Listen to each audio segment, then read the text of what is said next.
Hey everyone. In this Technology Insights episode, we are looking at AI augmented detection technology, which is now maturing into a commercially available product that can be installed using the regular type of equipment used for many above ground detection technologies. We've heard a lot about artificial intelligence recently, but how is this employed for detection and what are the benefits? We are covering this because of its topicality and include an interview with Greg Baker from AGD, which we filmed at Trafex. This is part of the Technology Insights series. Go to @ITS Now YouTube page and look out for the blue tabs for other technologies we've covered. We will also be covering other above ground detection technologies in future Technology Insights episodes. Anyway, I'm Alistair, and this is @ITS Now.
Over the years, a range of different technologies have increasingly been used as alternatives to inductive loops to detect vehicles in a wide range of ITS applications.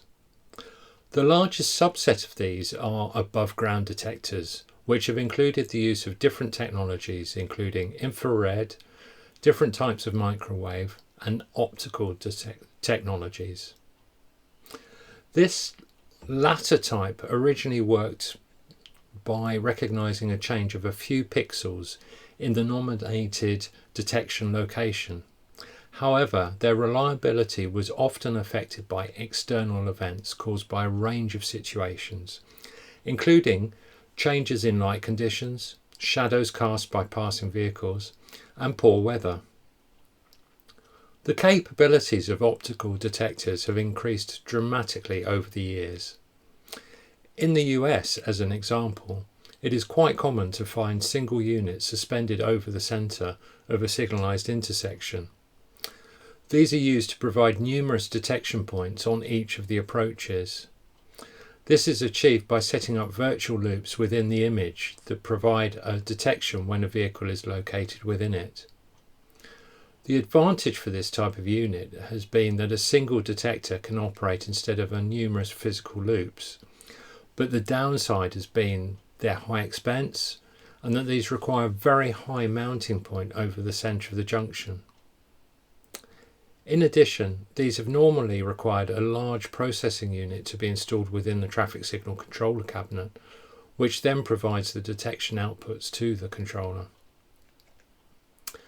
However, with increasing processing capabilities, it is now possible to achieve this type of capability within a small unit that uses the same type of format as a regular above ground detector. This small size allows these units to be installed on traffic signal poles using the standard brackets, typically above a primary traffic signal head. However, the real development now is the integration of machine learning to achieve capabilities which were difficult to reliably code into functionality of earlier vision-based detection technologies. This type of AI implementation allows far more accurate and discerning operation to be achieved.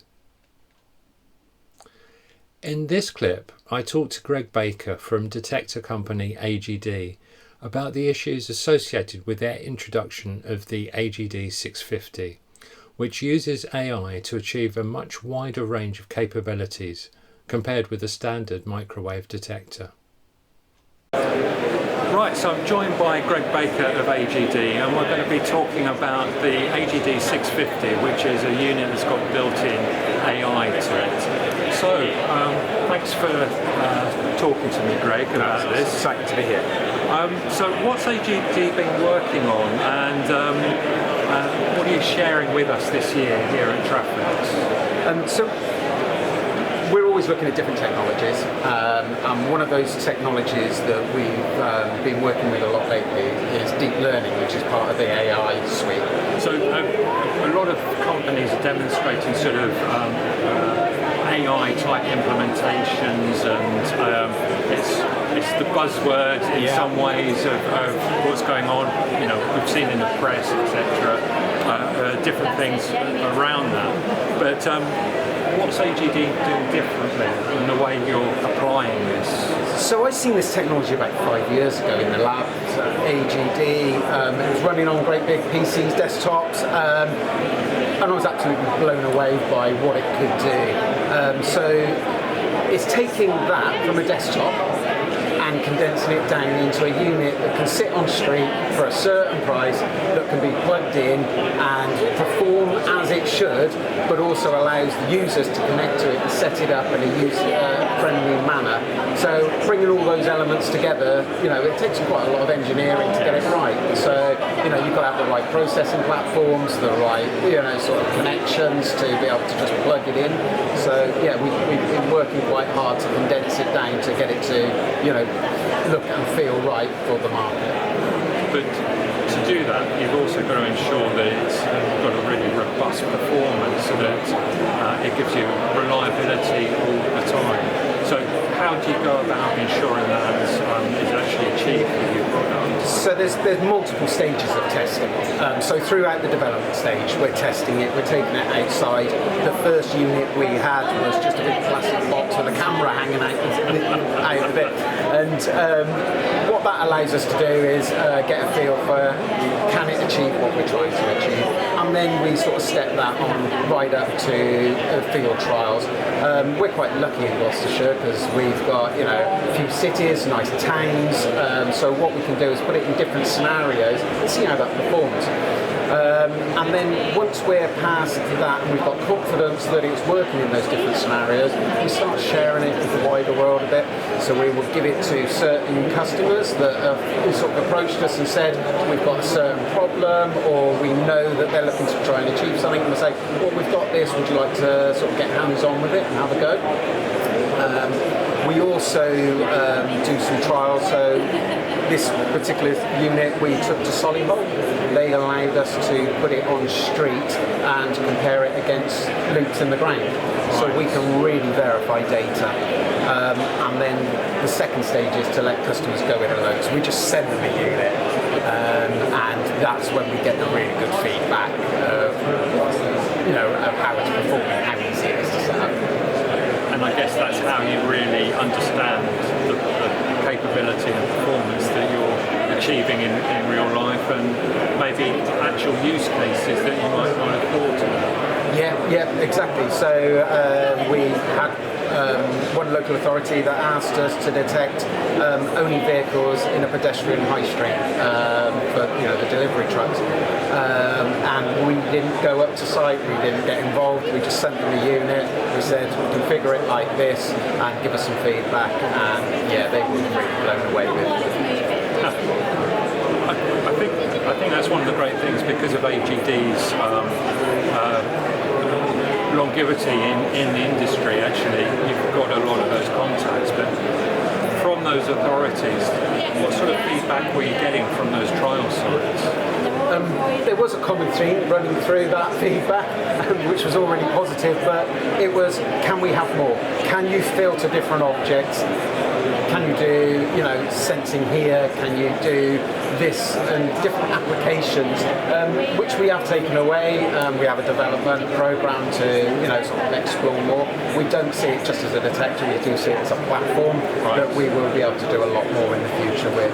So add on a whole range of features and capabilities as you get more experience with that. Yeah. So last year we were just looking at. This year we released it just as a stop line. Now we're demonstrating it for bus priority. We know a lot of people are using it for cycle type applications. So yeah, they're really harnessing the power of that classification and that filter already, and we know we can do so much more. Brilliant. Well, we'll be looking at some of the different use cases and that classification, etc. that Greg was talking about. So stay tuned and we'll have a look at those in a bit. Remember to hit subscribe for ITS now. So we can see from this that this particular product is being treated as a technology platform instead of just being a single application item of equipment. The initial use case we'll be looking at is to achieve reliable above ground stop line detection for traffic signals. Although microwave detectors have been used for many years at traffic signals, these were largely based on Doppler radar technologies, which relied on the movement of targets to register their presence. In practice, this meant that as soon as approaching vehicles fell below 4 or 5 miles an hour, the detectors could no longer see them. Newer radar technologies have overcome many of these issues, but the AI capability within the AGD 650 provides the benefit that all targets are classified, so the unit can be relied on to be able to discern legitimate objects within busy environments. In this next clip, we'll see how passing vehicles are identified and classified by type. You can also see the 2 virtual stop line detector points, and in this application, a detect output will be provided to the traffic signal controller when a vehicle passes over one of these.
So in this clip we could see how the unit could seamlessly detect both approaching traffic and vehicles stationary at the stop line. We also saw how it had deployed with 2 independent detection zones, and each of these can be set up for multiple lanes as required by site-specific requirements using their Wi-Fi connected app. We can see that the unit is very compact, and remember, this would be installed just like any other above ground detector, usually above one of the primary traffic signal heads. The really cool thing about these is that all the clever processing capability is contained within the unit, so there isn't any need to house a bulky unit within the traffic signal controller cabinet. This connects with the normal power and switched outputs to the controller. So these examples have shown a stop line use case. This is the first which AGD have undertaken using this detector. But as this is being approached as a technology platform, other uses will rapidly emerge. Definitely knowing the inventiveness of traffic engineers, there will be all sorts of weird and wonderful applications being addressed with these. However, it has been found to be capable of operating rising bollards for delivery vehicles in a busy pedestrian environment. And the possibilities to reliably pick out cyclists in mixed traffic environments will inevitably see it being used for cycle lanes, advanced stop lines and cycle preemption applications. Over the years, we have seen increasing complexity in the technology used for a variety of ITS applications. However, I think in this instance we see an example where all the really clever stuff is hidden under the bonnet, but appears to provide a robust and intelligent solution in a lightweight package. The AGD 650 won our inaugural Innovation Award in 2022. To find out the shortlist and winner in 2023, see the Trafex and Innovation Award episode on the @ITS Now YouTube channel. There'll be a link at the end of this video. And lastly, if you enjoyed this and found it interesting, remember to click the like button. And could I please ask you to subscribe to our channel? Subscribe. It really does help us to bring you further videos about ITS.